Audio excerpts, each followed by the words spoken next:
welcome to 30 Minutes of Faith. We're happy to have Dr. Irfan with us, who is a friend, a religious leader in our community, and a man highly thought of. Thank you for being here. You're welcome. Nice to have you. Thank you for inviting me. Tell us where you were born and raised and where life started.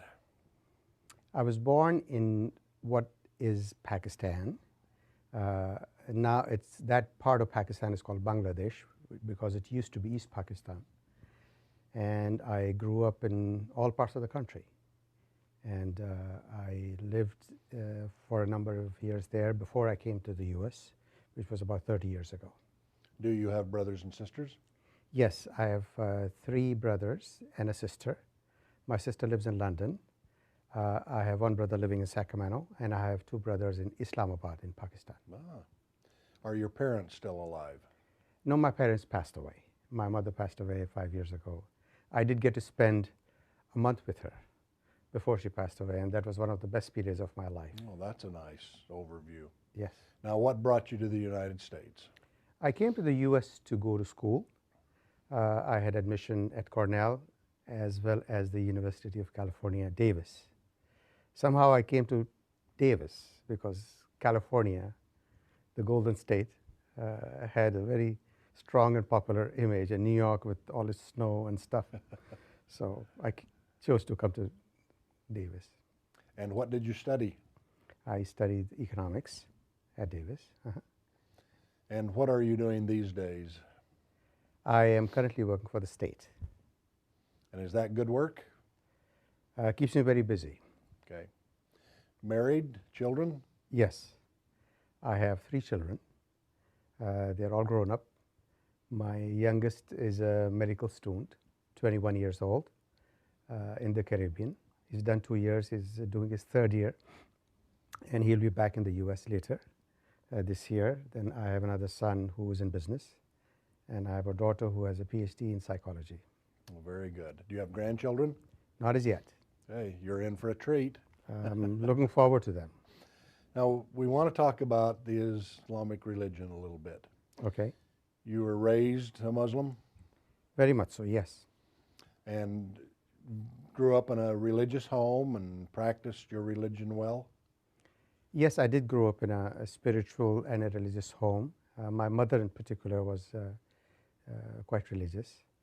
My father was also a wonderful man, so they were good role models for us. And so you grow up in a culture, both in a family and a culture, where Islam is the prevalent religion.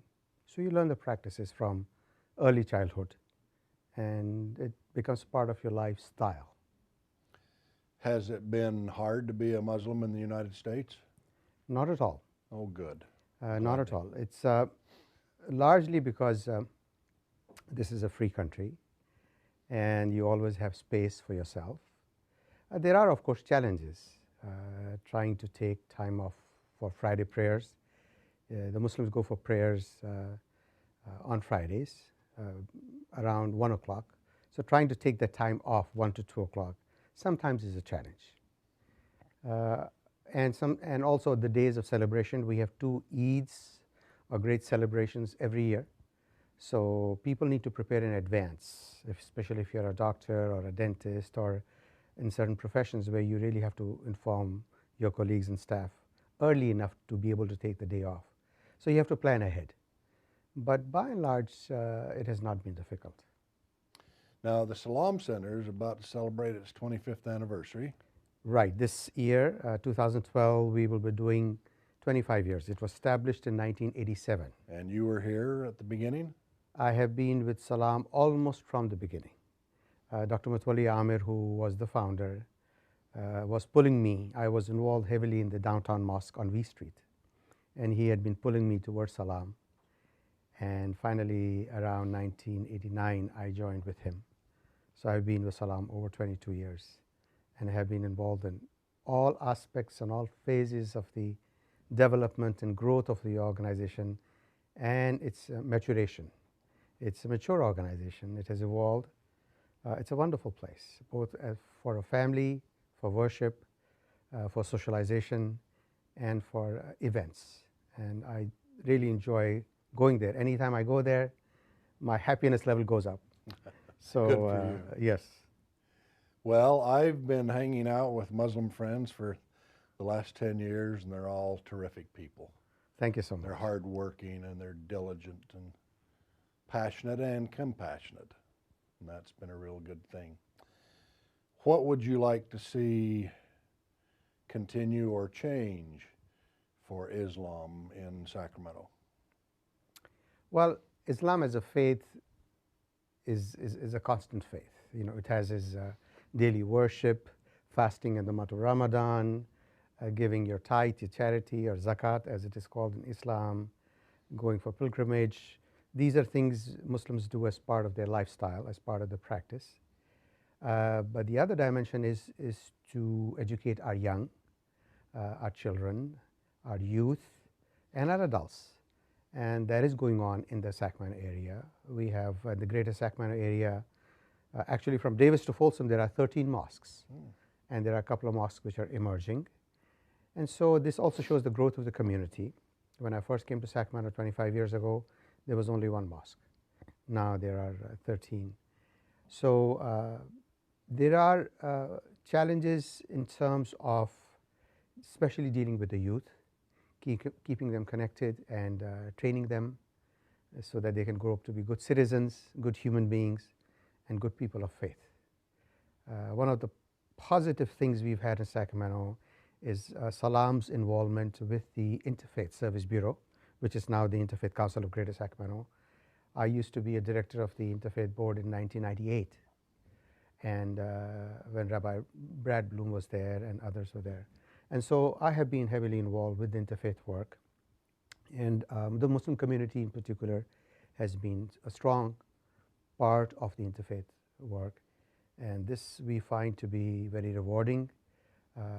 Building bridges, connecting with others, sharing our faith, learning from others, and just enjoying the good people that are out there in the faith community. That's nicely put, because there are tons of good people. And, Yes. and you know, at the end of the day, we're all worshiping God. Yes. We are all wanting the world to be a good place, a peaceful place, a loving place. Correct. How about CAIR, C-A-I-R? Can you tell us a little bit more about that organization here in town? CAIR, C-A-I-R, stands for Council of American Islamic Relations, and it was established, I think, about 15 years ago, primarily as a group to stand for civil rights of Muslims and to protect the Muslim community, because there was no such organization in the US. You have mosques all over the country, you have Islamic schools, but there was no organization really to stand up for the civil rights as well as to reach out. And so CAIR has become a strong organization. It is locally funded. It is in 35 cities in the United States, all major cities of the US. And its work is mainly to educate people, reach out, help them become better American citizens and understand their civil rights, as well as to promote the understanding of Islam and to connect with the larger civic community. And by and large, I think CAIR has done a good job of reaching out, building bridges, and speaking not just for Muslims, by the way, defending the civil rights of people of all faiths. Absolutely. Anybody who goes through discrimination issues, issues of prejudice, CAIR is there for them and has proven by its record that they really believe in standing up for the rights of all people, regardless of the faith. Now, you're involved, and I think you lead another group in the Valley, do you not? Yes, it's called the Council of Sacramento Valley Islamic Organizations, in short, COSVIO. And this council is an umbrella organization, an umbrella which covers all the mosques of the Sacramento Valley, as well as CAIR, and then an organization called Y Islam, and another organization called MAS, Muslim American Society. And these organizations do different types of work.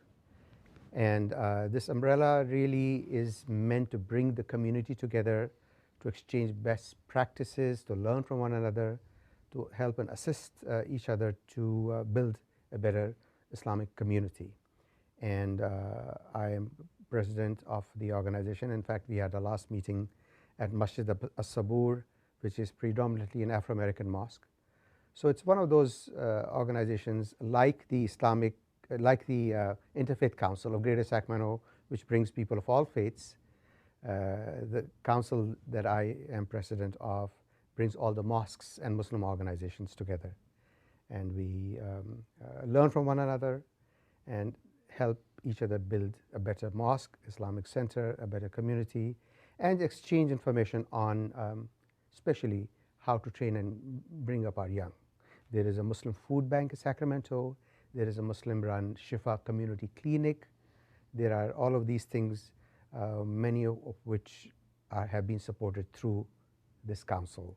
And we work in conjunction with mosques and all the organizations to build a better Muslim community and to reach out to the larger Sacramento community. And do you feel like good progress is being made there?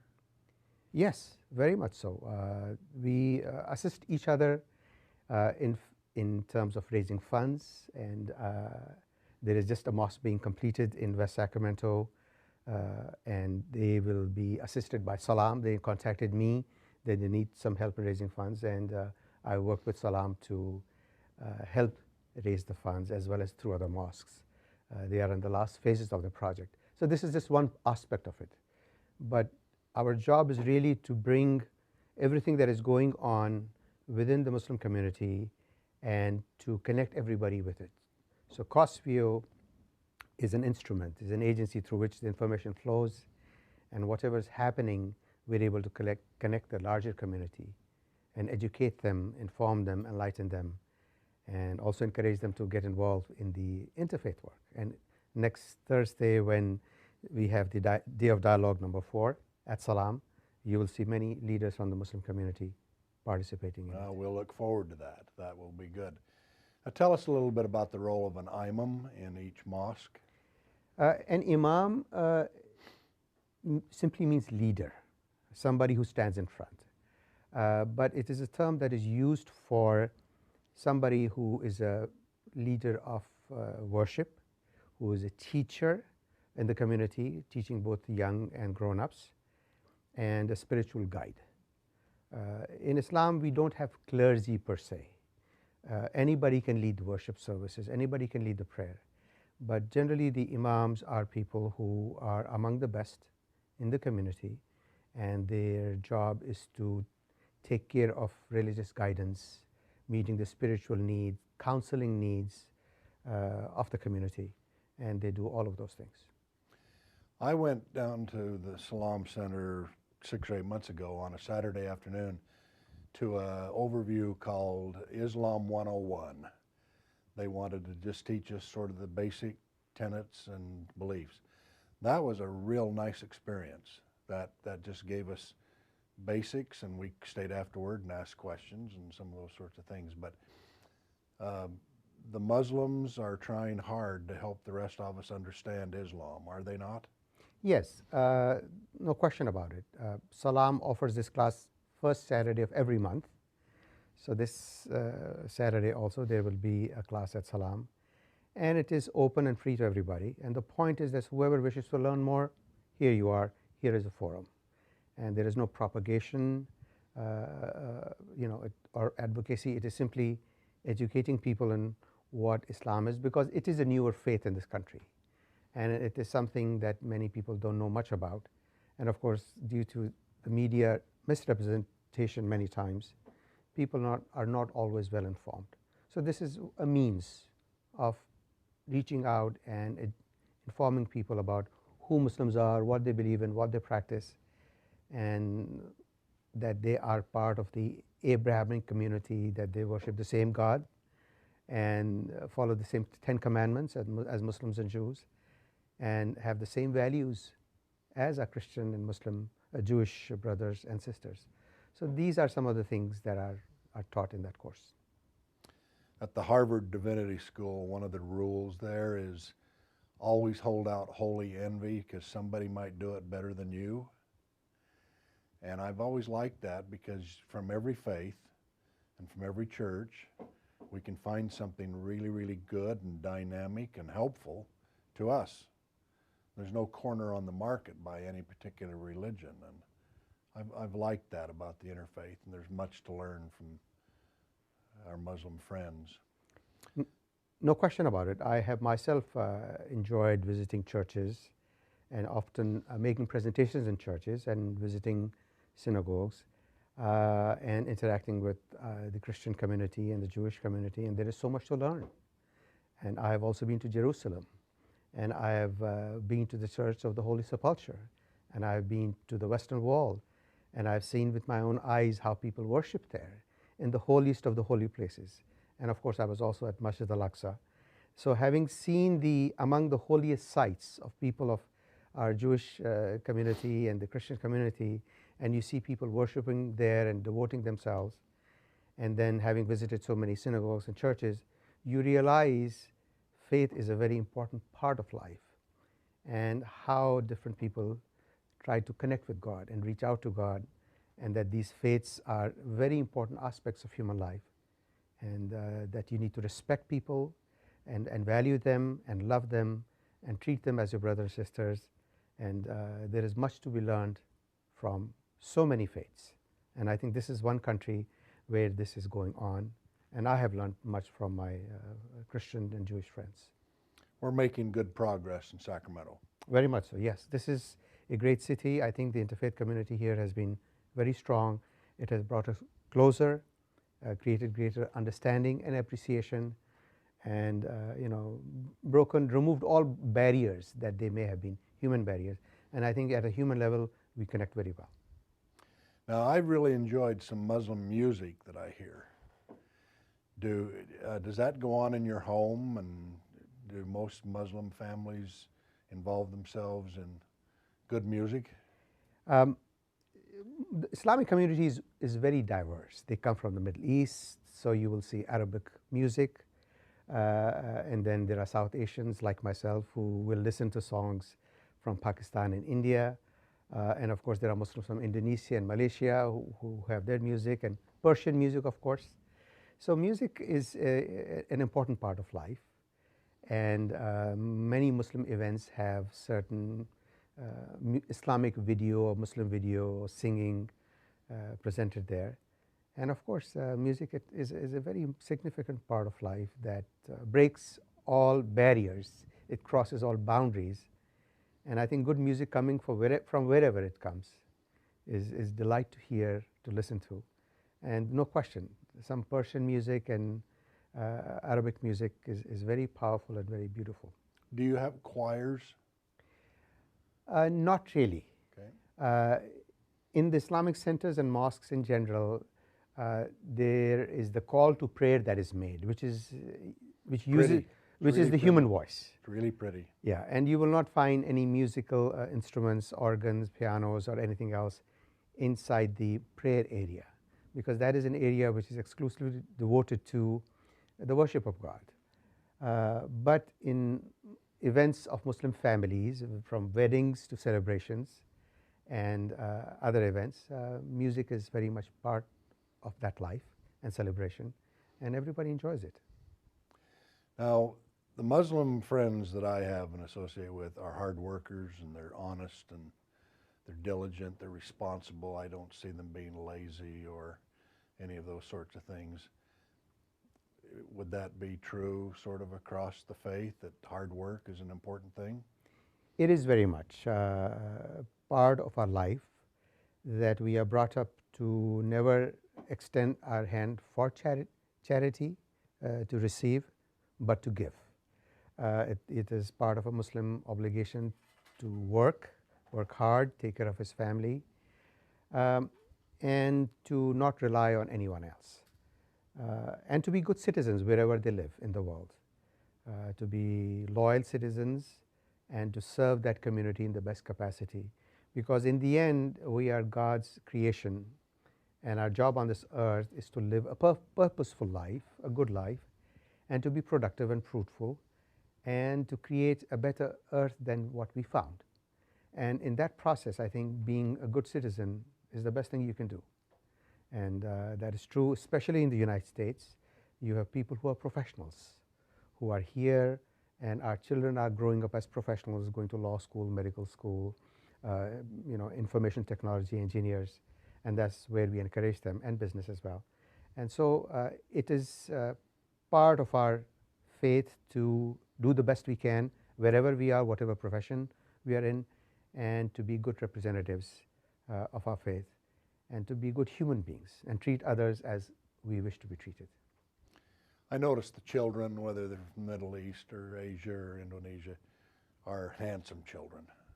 The dark hair and the dark eyes, and they're happy and they play, and they're really handsome children.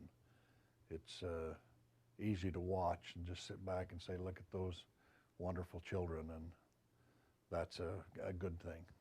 Yes, that's true. In fact, children are beautiful everywhere. Yes, they are. To me, a child is one of the most beautiful creation of God. And I have a lot of affection for children of any faith, of any color, of any race. But there is no question, children are definitely one of the beauties of life. Did you want to be a father by the time you got to be a teenager? Were you saying, I want to marry and have children? Well, as a teenager, we were more focused on our schooling and moving ahead. That is not one of the prime concerns of your life at that time. But there does come a point in your life when you say, yes, I'm ready to be a father and to take care of my kids. And I have really enjoyed my kids. I was a good father with them. I helped them grow up, and I was there for them a good part of the time. And I have enjoyed them, and now that my kids are grown up, I enjoy them even more because we are buddies and we are friends. I like that a lot. Yes. Where did you and your wife meet? We met in Karachi, and we went to the same institution, and that's where we met. It's nice to be attached to a good woman. I think having a good woman in your life is a great blessing. And I think for a happy, healthy family life, having a good spouse, husband or wife, I think is a big plus. Did you have a good mother? A wonderful woman. I loved her very much. I was the youngest, so I was the baby of the family. And I had a very unique relationship with my mother. I'm into poetry and reading, and my mother was also an avid reader and a poet of sorts, and a great conversationalist. So we two had great conversations whenever we had the chance to get together. And in 2006, before she passed away, I was able to go back and spend time. I had gone for 3 weeks. I spent 4 weeks with her. And I really had the best time of my life. Did you get to reminisce and look back and talk about things and days gone by? Of course, very much so, about our family history, because she had come and visited me in the United States and stayed with me for 3 years, and then she had gone back. And so when I visited her in Karachi, she had a surgery and there were certain complications, so we knew she would not live very long. So that was a time when we were able to reminisce and talk about our family history and traditions and all kinds of things. And I would read her poetry and play some beautiful music for her and tell her a lot of jokes and stories, make her laugh. So I really enjoyed it, and she had a great time also with me. Will you retire and die in the United States? I do not plan to retire. I will keep on working for as long as God gives me good health and keeps me standing. And so, with that said, yes, I will spend my life in the United States. This is my home country. My children were born here, and I will die in this country and be buried. And I think this is where I see my future. And as a Muslim community member, as part of the interfaith community, as being part of the Sacramento community, and this is our home now. Well, we're glad you're here. Thank you so much. What do you do with your spare time and hobbies and recreation and things? I go for a jog. So I believe in healthy living, so I exercise regularly, and I do a lot of reading and socialize and attend events. I have so many events to attend, just like you. My itinerary is full of places I need to be, and I enjoy going there. I was at the Interfaith event at Davis last Sunday, wonderful event, Children of Abraham. And so I was the only one from Sacramento. There were Jewish and Christian and Muslim members from Davis, and people of other faith as well. But I enjoy these events and these experiences and moving around in the community. Socialization is a good part of life. There's a lot of choosing to where you're going to be because there's so many things unfolding sometimes at the same time, the same day. No question about it. Yes, I have to make a choice, and sometimes I manage to be at 3 places on the same day. Have you been running for quite a while? I'd say the last 8 years. I go for a jog and try to stay fit. Yes. And what do you like to read? I like to read books on religion and current affairs, politics, history, and I listen to nice music, traditional and Sufi music, and I enjoy, bookstores are one of my favorite places, and I visit them a lot and go and check out the current material, the current books that have been written, so that I know where the world is going, besides staying up with the internet and emails and socializing with our friends and community. We have a Barnes and Noble bookstore not too far from us, and we just call it the Barn. Say, I'm going to run over to the Barns, check out what's going on at the books today. I was there last Saturday, the Barnes and Nobles in the Thomas. Yes. Yep, that's a great thing. If you could wave a magic wand in our society and fix or repair something, what would that be? Number 1, family. Number 2, economy. Family being, create an environment where families can live healthily together, and the breakup of the family that I see goes down, and have jobs for people wanting to work. Family is just essential. No question about it, yes. And sometimes family can just be one person even, but family is essential. It's the core of the society. Well, thank you for taking the time to come and sit with us. It's nice to visit with you. Thank you so much. Glad you're a friend. And I'm glad to be your friend as well. Thank you. Take care. Take care.